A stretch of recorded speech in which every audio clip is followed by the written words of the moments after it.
সকাল সকাল আজকে একটু রান্নাটা সেরে নিচ্ছি। আজকে মনীষাদের বাড়িতে যাব।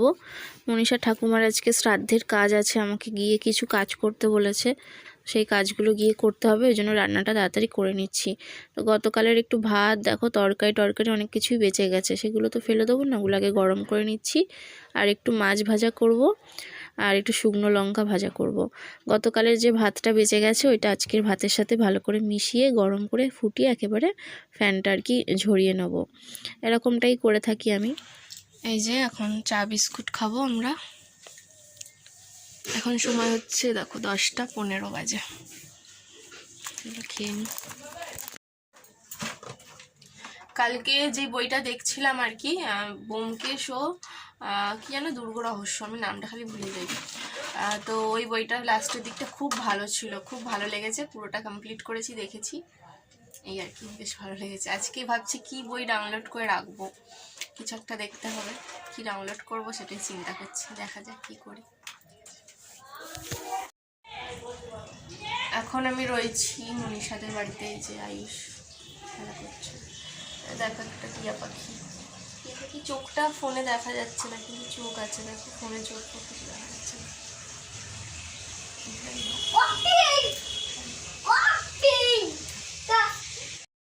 তো আমি গেছিলাম আয়ুষের বই আনতে আজকে। দেখো বই দিয়েছে, এটা সহজ পাঠ 2য় ভাগ। এই বইটাতে কুমোর পাড়ার গরুর গাড়ি এইসব ছড়াগুলো রয়েছে।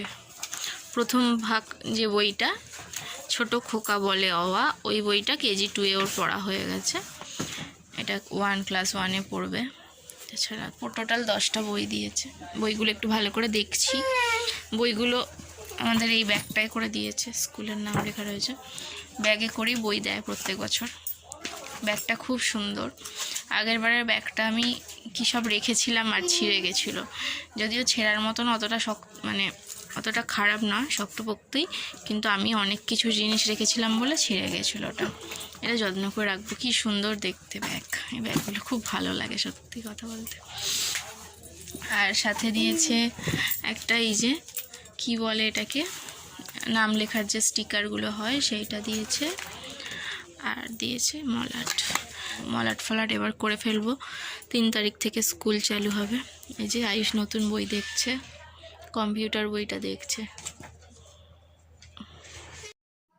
তো মনীষাদের বাড়ি থেকে রাত্রে ডিনারটা কমপ্লিট করে এলাম। মুখে জোয়ান আছে, যেন কথা বলতে একটু প্রবলেম হচ্ছে।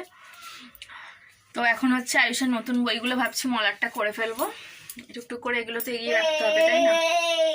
আর রাত্রে কিছু রান্না করব না, আমার হাজব্যান্ডের জন্য খাবার পাঠিয়ে দিয়েছে, ওই জন্য আর রাত্রে কিছু করব না। ঠিক আছে, চলো। এই যে স্টেপলার, পেন, তারপর মলাট, কাঁচি, নাম প্লেট, নতুন বই সব নিয়ে বসলাম। দেখি এখন কতগুলো করতে পারি, করে ফেলবো। মলাট করতে আমার খুব ভালো লাগে।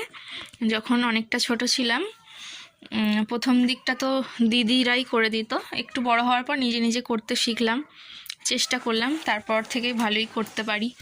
মলাট খুব সুন্দর করে করতে পারি আমি, তোমাদেরকে দেখাচ্ছি, হয়ে গেলে দেখাচ্ছি তোমাদের, ঠিক আছে? আর সত্যি আজকে খুব ভালো লাগছে, নতুন বই পাওয়া গেছে, একটা আলাদাই আনন্দ, তাই না? চলো মলাটগুলো শুরু করি। জানো তো, আমি যখন বেশ অনেকটাই ছোট ছিলাম তখনকার কথা বলছি, আমার বড়দি ছিল সব থেকে বড়, তারপর মেজদি, তারপর আমি। তো তখন বড়দি মলাট করে দিত, জানো তো। তারপর বড়দির বিয়ে হয়ে যাওয়ার পর মেজদি মলাট করে দিত, তারপর মেজদির বিয়ে হয়ে যাওয়ার পর আমি নিজেই মলাট করলাম। এরকমভাবেই আমরা আর কি মলাটগুলো শিখে গেছি দিদিদের দেখতে দেখতে। তো তখনকার কথাগুলো বেশ মনে পড়ে। এইটাও মনে পড়ে, প্রথম দিকটা যখন একটু ছোট ছিলাম তখন আবার মলাট করার জন্য খুব বায়নাও করতাম, এবং মলাট করার চেষ্টাও করতাম, হতো আবার একটু ব্যাঁকাচোরা হয়ে যেত, কিন্তু তাও করব বলে খুবই বায়না করতাম। তারপরে সময়ের সাথে সাথে ভুল হতে হতে তারপর একদিন সঠিকটা নিজেই শিখে গেলাম, করতে করতে শিখে গেলাম। তো পুরোনো স্মৃতিগুলো কিন্তু ভীষণভাবে আমার চোখের সামনে ভাসে, জানো তো। আর স্কুল লাইফটাকেও খুব মিস করি সত্যি। যখন নতুন স্কুল, নতুন ক্লাস শুরু হতো না, এত মজা লাগতো। যখন আমি প্রাইমারি স্কুল থেকে প্রথম হাই স্কুলে উঠি, তখনকার অভিজ্ঞতা, তখনকার সমস্ত স্মৃতিগুলোই আমার চোখের সামনে না আজও যেন জ্বলজ্বল করে, এবং সেগুলো খুব মনে পড়ে, খুব মিসও করি। প্রথম হাই স্কুলে গিয়ে আমার কিন্তু মানিয়ে নিতে একটু অসুবিধা হয়নি, সবটাই ঠিক ছিল এবং খুব ভালোভাবে মানিয়ে নিয়েছিলাম, খুব মজা পেয়েছিলাম। তবে হ্যাঁ, আমার বিয়ের পরে যখন আমি এখানকার স্কুলে ভর্তি হই তখন প্রথম মানিয়ে নিতে একটু অসুবিধা হতো।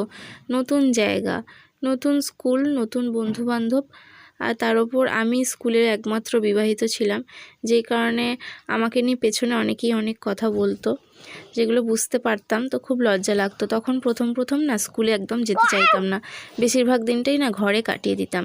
তারপর আবার ওখানে যেতে ওখানকার সবার সাথে এতই ভালো বন্ধুত্ব হয়ে গেছিলো। তারপর আমি ছাড়াও আরও বেশ কয়েকজন বিবাহিত মেয়েরা ছিল পরের দিকটা। তো পরে আর আমার কিছু মনে হয়নি, তারপর সব কিছু ঠিকঠাকই ছিল। 5টা হয়েছে দেখো, 1 2 3 4 5। বাকি আরও করতাম, কিন্তু আমার স্টেপলারের পিন শেষ হয়ে গেছে, নেই আর ঘরে, কিনতে হবে, তারপর বাকিগুলো করতে পারবো। যাই হোক, এগুলি এখন থাক। তবে এইগুলো একদম ভালো দেয়নি, জানো তো, পুরো উঠে আসছে, আঠা নেই দেখো না।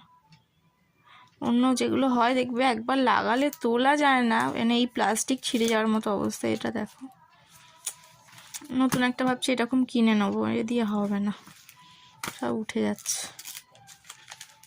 এখানটা আবার আটকে আছে। যাই হোক, চলো।